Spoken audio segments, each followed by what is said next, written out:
કચ્છના નાના રણમાં 2020 થી ભૂમાફિયાઓ દ્વારા આ રણને બાનમાં લીધું છે અને અઢળક જમીનમાં ગેરકાયદેસર કબજા પણ કર્યા છે.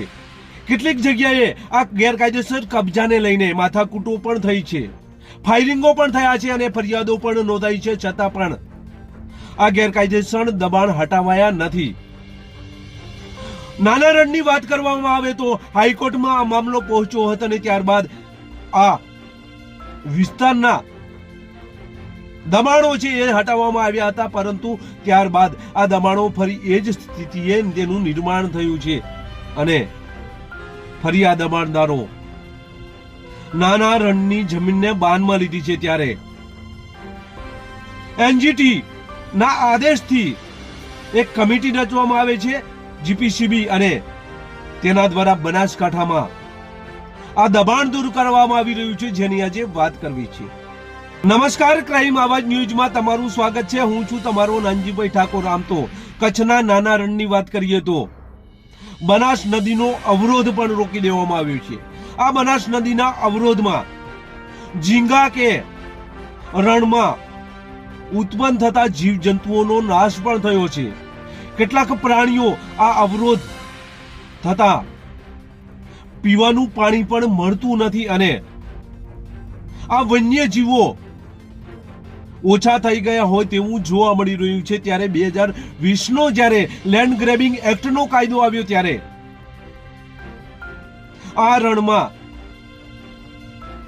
આ દબાણદારો ઓછા હતા, પરંતુ 2020ના લેન્ડ ગ્રેબિંગ કાયદા આવ્યા બાદ આ દબાણદારો વધુ પ્રમાણમાં પ્રસર્યા છે.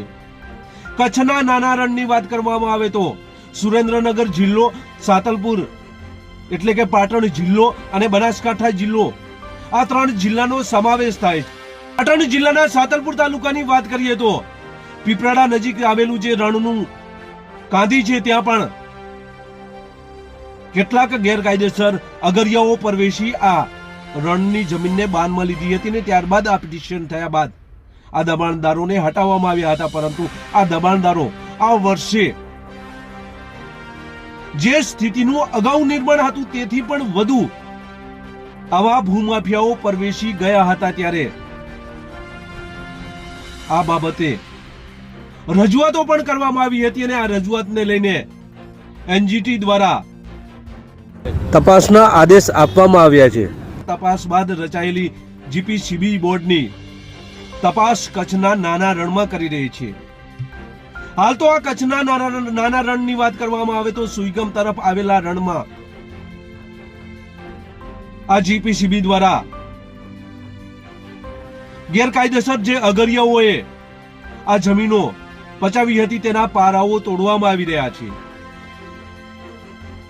એનજીટી દિલ્હીથી આ તપાસ કરવા માટે ગુજરાતમાં નાના રણમાં આવી છે અને હાલ આ ભૂમાફિયાઓ કે જેઓ મસાલી નજીક કચ્છના નાના રણમાં સરકારી મિલકતો ઉપર હજારો હેક્ટર જમીનમાં ગેરકાયદેસર કબજો કરી મીઠું પકવતા હતા અને આ કાળો કારોબાર કરતા હતા, તે કાળો કારોબાર હાલ તો નષ્ટ કરવામાં આવી રહ્યો છે.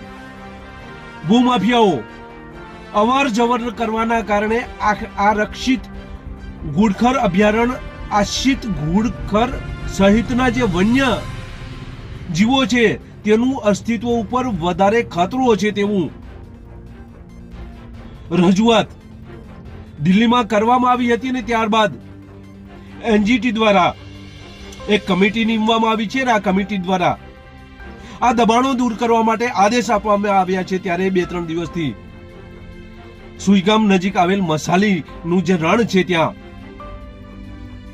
જીપીસીબી દ્વારા 3 જેસીબી વગેરે સાધનોથી આ દબાણ દૂર કરવામાં આવી રહ્યું છે. આવું જ રણ કે જેનો હદ વિસ્તાર પીપરાડા સુધી પણ લાગે છે, અહીંયા પણ આ રીતે જ ભૂમાફિયાઓ દ્વારા આ રણને બાનમાં લેવામાં આવ્યું છે. આ રણ વિસ્તારમાં બનાસ નદીનો જે પ્રવાહ આંતરનેસથી માંડીને પીપળા તરફ જે જઈ રહ્યો છે તેને રોકી દેવામાં આવ્યો છે આ અવરોધને. અને આ અવરોધને રોકી દેવામાં આવતા પૂરો પણ કેટલાક ગ્રામ્ય વિસ્તારોમાં વહેતા થતા હોય છે અને તેનું નુકસાન સરકારને અનેક વખત ભોગવવાનો વારો પણ આવ્યો છે. આ નદીનો પ્રવાહ જે રોકવામાં આવ્યો છે તે કદાચ ખુલ્લો કરવામાં આવે તો આ નદી ગ્રામ્ય વિસ્તારના લોકોને નુકસાન વધુ નહીં પહોંચાડે અને વન્ય પ્રાણીઓને પણ આ અવરોધના લીધે પીવાનું પાણી પણ મળી રહેશે અને ઝીંગા જેવી ઉત્પન્ન થતી જે જીવજંતુઓ છે તેનો પણ નાશ નહીં થાય. નાના રણમાં બનાસ નદીના અવરોધના કારણે ઝીંગા જેવી ઉત્પન્ન થતી કુદરતી જીવજંતુઓ છે તેનો નાશ થઈ રહ્યો છે. ત્યારે આ નાશ ન થાય તે માટે બનાસકાંઠામાં તપાસ કર્યા બાદ આ પીપરાડાનો જે અવરોધ ઉભો કરવામાં આવ્યો છે અને જેમાં દબાણકારો છે તેની પણ તપાસ કરવામાં આવશે તેવું સૂત્રો દ્વારા જાણવા મળ્યું છે. ત્યારે આ પીપરાડા રણનું કાદુ આ દબાણ જે કરવામાં આવ્યા છે તે ક્યારે હટશે તે આવનાર સમય બતાવશે. હાલ તો બનાસકાંઠાના આ ભૂમાફિયાઓમાં ફફડાટ જોવા મળી રહ્યો છે. બસ એ જ. જો તમે અમારી ચેનલમાં નવા છો અને આવા જ લેટેસ્ટ ન્યૂઝ જોવા માંગો છો તો અમારી ચેનલને અત્યારે સબસ્ક્રાઇબ કરો જેથી આવનાર લેટેસ્ટ ન્યૂઝ તમારા સુધી પહોંચી શકે. નમસ્કાર.